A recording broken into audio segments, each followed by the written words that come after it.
Hello, children. Welcome back to the concluding session of Class 10 Political Science, Chapter 7 Outcomes of Democracy.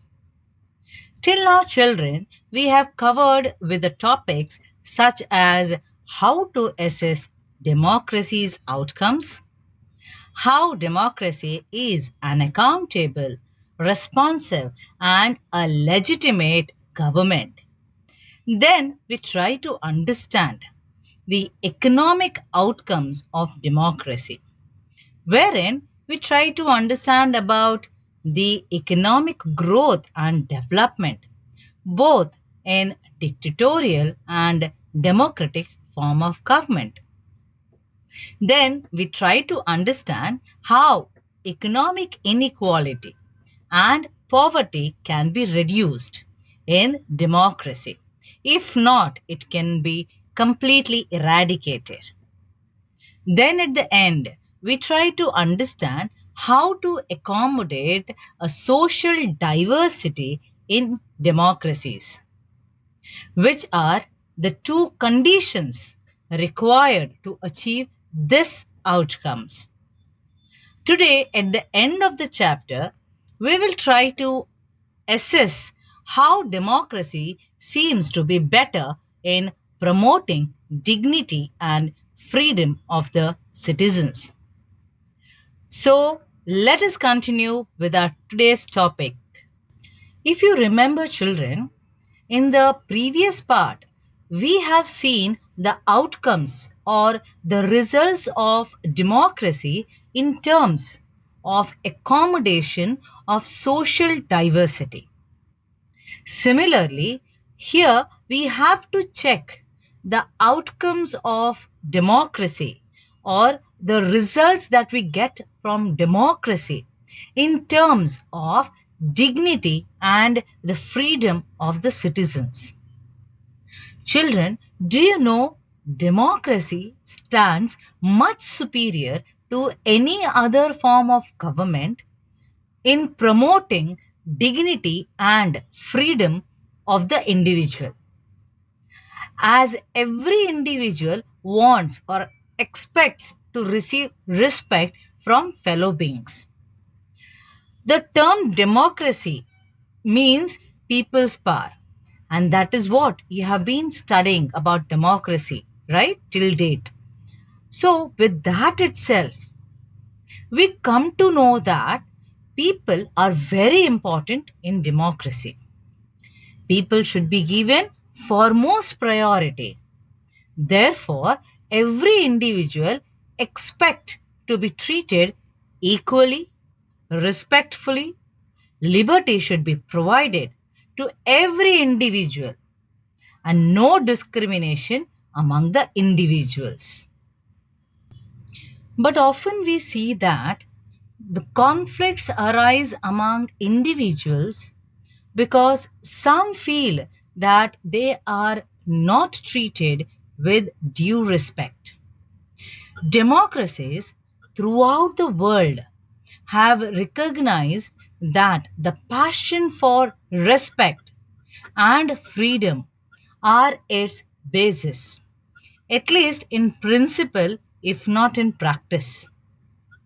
In society like India, it is not a simple matter to recognize that all individuals are equal, because in the past, our society for a long time was built on the basis of subordination and domination, wherein we had the British who dominated Indians and Indians were subordinate to them.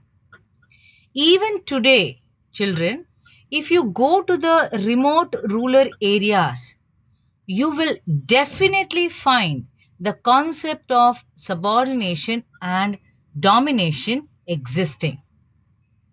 But democracy has a principle of respect and freedom. Therefore, we will see how far democracy is successful in giving us better outcomes as compared to the other form of government. Let us take an example of dignity of women in a male-dominating society.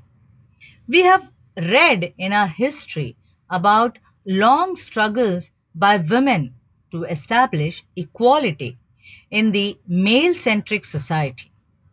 In class 10 history, also we have seen the contribution and the participation of women in the freedom of struggle in nationalism in Europe as well as in nationalism in India.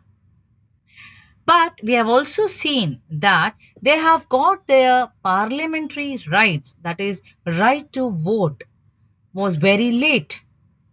Now, all these have created a sensitivity today that respect to and equal treatment of women became the necessary ingredients of a democratic society. Does this mean that women are actually always treated with respect? No, they are not. But once the principle is recognized, it becomes easier for women to carry on a struggle against what is now unacceptable legally and morally. That is, since you are living in a democratic country, you may fight legally and morally against the issues pertaining to equality. That is, may be related to discrimination between gender, caste, etc. In short, every individual should be treated equally and with dignity. Whereas in a non-democratic countries or non-democratic setups like dictatorial or monarchical, this unacceptability would not have legal basis because the principle of individual freedom and dignity would not have the legal and moral force there. People there cannot come out openly against their problems, against their equality or discrimination in the equality. Similar is the condition with the caste inequalities. If you take an example of India, democracy has strengthened the claims of the disadvantaged and discriminated castes for equal status and equal opportunity. There are instances still existing of caste-based inequalities and atrocities. But these lack the moral and legal foundations. Maybe it is the recognitions that makes ordinary citizens value their democratic rights. The expectations from democracy always functions as the criteria for judging any democratic country. The most uniqueness or the distinctive quality of democracy is that its examination never gets over. As democracy passes one test, it produces another test. Exactly like your examinations. You have just completed your semester exam and now you have to prepare for your next periodic test or for prelims, isn't it? Similarly, in democracy, as people get some benefits of democracy, they ask for more and want to make democracy even better. That is why whenever we ask people about the way democracy functions, they will always come up with more expectations. And when these are not fulfilled, then the same expectations change into complaints. Children, the fact that people are complaining is itself a testimony or a witness to the success of democracy. Whereas this is not at all possible in any dictatorial or monarchical countries. No person can dare to do that. Now, this success of democracy shows that people have developed an awareness and the ability to expect and also to look critically at power holders and the high and the might. A public expression of dissatisfaction with democracy shows the success of democratic project. Democracy transforms people from the status of a subject to a citizen. Most of the individuals today believe that their votes make a difference to the way the government is run and also to their own self-interest. Now here, the first image of enemies reflects how democratic politics can create a division in the society on the basis of caste, race, religion, and so on. It can cause differences amongst the people in the society and can lead to conflicts. Now, this is not healthy for democracy. Similarly, if you see the second image of greetings, it reflects that in a democracy, differences can be resolved without conflicts when majority works along with minority. Rule by majority means in case of every election, different persons and groups may and can form a majority. Democracy remains a democracy only as long as every citizen has a chance of being in a majority at some point of time. This particular picture illustrates dignity and freedom of the citizens. Like for instance, you have already studied about Rosa Parks in your lower classes. She was an American activist in the civil rights movement in the United States. She refused to vacate her seat in the bus in the colored section to a white passenger after the whites only section was filled. This image reflects the discriminations faced by people on the basis of color, race, caste, etc. Every nation had to struggle for equal rights and equal opportunities.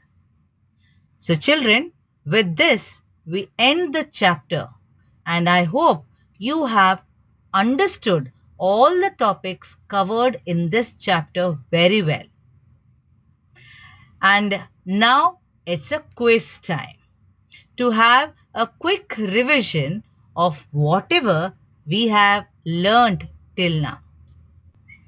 And the first question is, what is rule by few or of one party known as? Is it option A, dictatorship? Option B, monarchy? Option C, democracy? Or option D, authoritarian?